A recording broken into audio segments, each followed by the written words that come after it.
Hello, everyone, and welcome back for the third part of our mini-series with Professor Watkins here at Lehigh University. And we're going to be talking more about the entrepreneur program that they have here. And this time we'll be talking about the different types of entrepreneurships that you can get into, as far as different varieties as well, which you may not have known.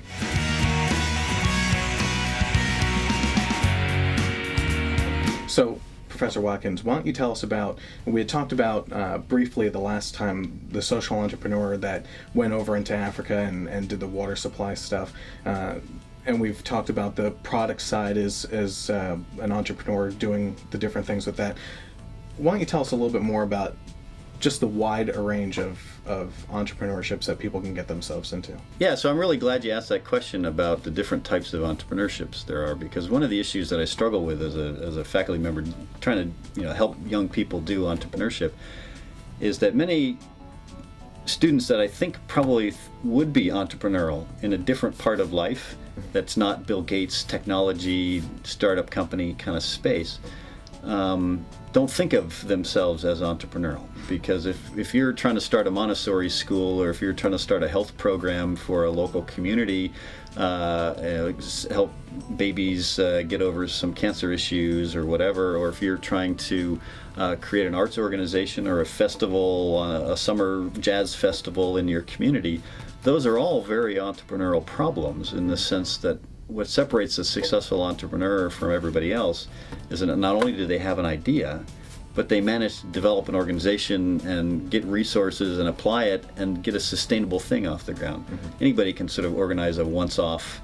event, right? But if you want to have the Cherry Blossom Festival that happens every year for 36 years and be a sustainable thing, or if your Montessori school is going to be successful for 50 years, the sustainability of those organizations is really dependent on somebody who was an entrepreneur.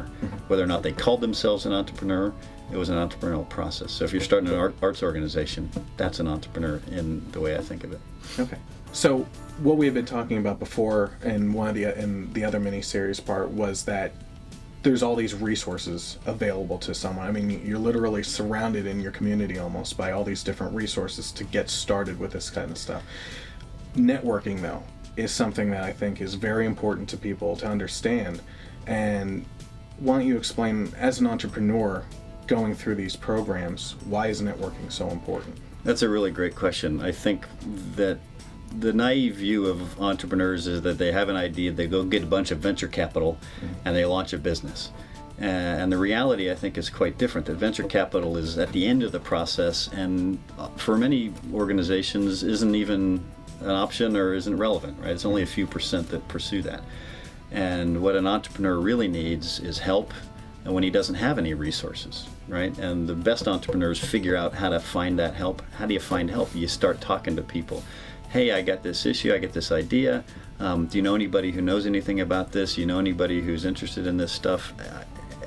I need to figure out my cash flow. I need to figure out my, plastic. What plastic should I use in my part? How do I get this thing made? There's a million questions, or a million issues that you're going to need to get assistance. So the networking that entrepreneurs do is just sheer force of personality. They just go out and they talk to everybody that they can possibly get help and advice from. They're going to get conflicting advice.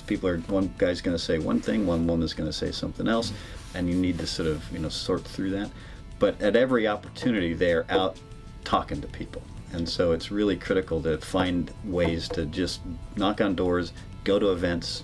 And every community, I think, has opportunities for that. I think one thing to keep in mind also would be that networking doesn't always have to start when you're starting your business, or even slightly before. It would seem that business students now would require to graduate, I don't know about here at Lehigh, but require an internship to graduate in some colleges. That networking to find that internship itself within the industry that you're looking for would be another way of networking. Sure, there's networking for sort of jobs, and identifying, hey, my dad knows somebody who knows somebody who knows somebody else that might be having an intern opportunity for me. Getting that job experience, if you're looking for networking for job experience purposes, really important to start doing as early as you can.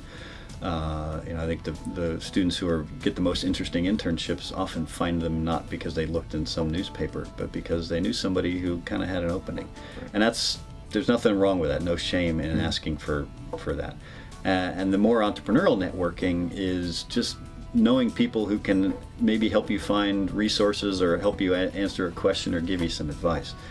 And there are opportunities, whether it's an hour session at the local Holiday Inn that somebody's gathering specifically for networking, or whether it's just knocking on a door of an entrepreneur and talking to him. Hey, I'm 15, I really want to know how you started your business. How did that work? Those are all networking opportunities. Right.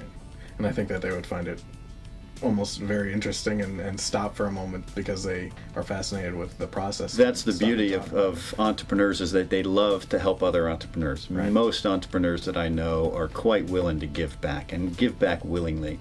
I get more phone calls from our Lehigh alumni who are entrepreneurs than I can deal with. More people want to come back and help our students than I can actually use. That's how interested entrepreneurs are in helping other people do it too. Because they've been successful, they want to give back. How about, we talked about the venture capitalists and finding the funds for starting up your business. There is one term out there, angel networks. Why don't you explain what an angel network is and where you can find them? That's an interesting distinction in the entrepreneurial sort of process, that when you read Business Week or Wall Street Journal, you often hear about venture capital. Venture capital tends to be very large investments, millions of dollars, and they're looking for high growth. Right? Venture capitalists are after big returns on their money. But to get there, you need help along the way. You got to take an idea, and it's tens of thousands or hundreds of thousands of dollars to take an idea to that place where a venture capitalist might get interested. So it's that earlier phase of building a growth organization, building a growth business, that the angel investor, these are people that are often in communities. There's a network of often successful entrepreneurs who've made some money, and they are deciding that they want to invest in something. And so that many communities, ours included, have an angel network. These are generally high value individuals, high wealth individuals who may be pooling their money. They get together fairly regularly. They will entertain asks from entrepreneurs who are looking for a little help early on in the process of getting some money going.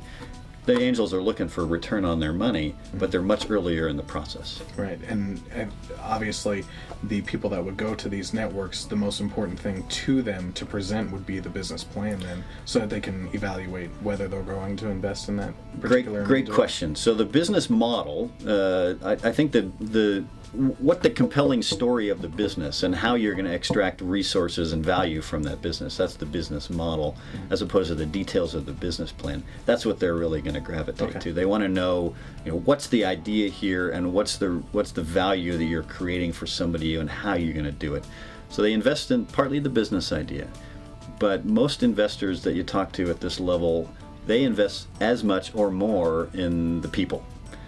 Figuring that really great individuals that are really driven will make a mediocre idea work, whereas great ideas but mediocre team of individuals, they're not going to be nearly as interested in it, right? So they're investing in the passion, they're investing in the drive, and they're investing in sort of the vision as much as they're investing in the specific idea.